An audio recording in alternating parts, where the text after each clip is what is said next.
This is George Bernard Shaw.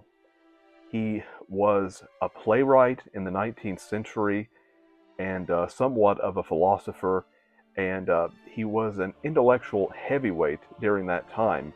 Um, he wrote plays like Pygmalion, Man and Superman, and so on.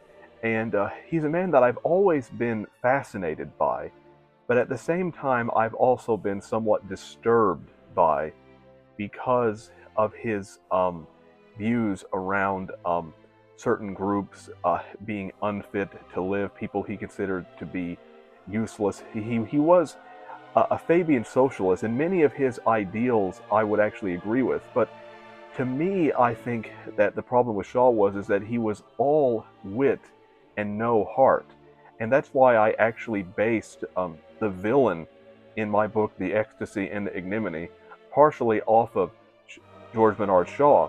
In fact, my villain is called Bertrand Shaw because I was also a little inspired by Bertrand Russell, but really more George Bernard Shaw than Russell. And Bertrand Shaw, like Shaw, is someone who has socialist ideals. He believes in reason, but at the same time, he also has views that certain people are not really fit to live in his new and ideal and utopian society. And I've always felt a discomfort with Shaw of being inspired by him, but also somewhat disturbed by him at the same time.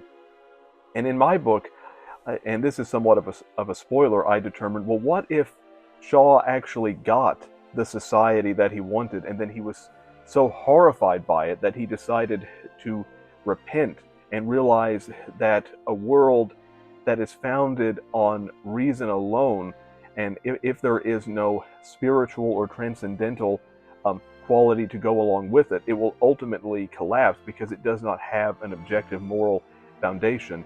And so in my book, I explore, well, what if Shaw realized this, but it's too late because he's already created that destructive world, and therefore he is destroyed by the very people that he seduced.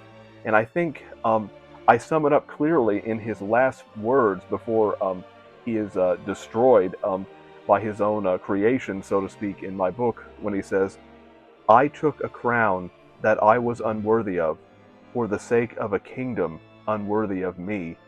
I think that sums up perfectly his rise and fall.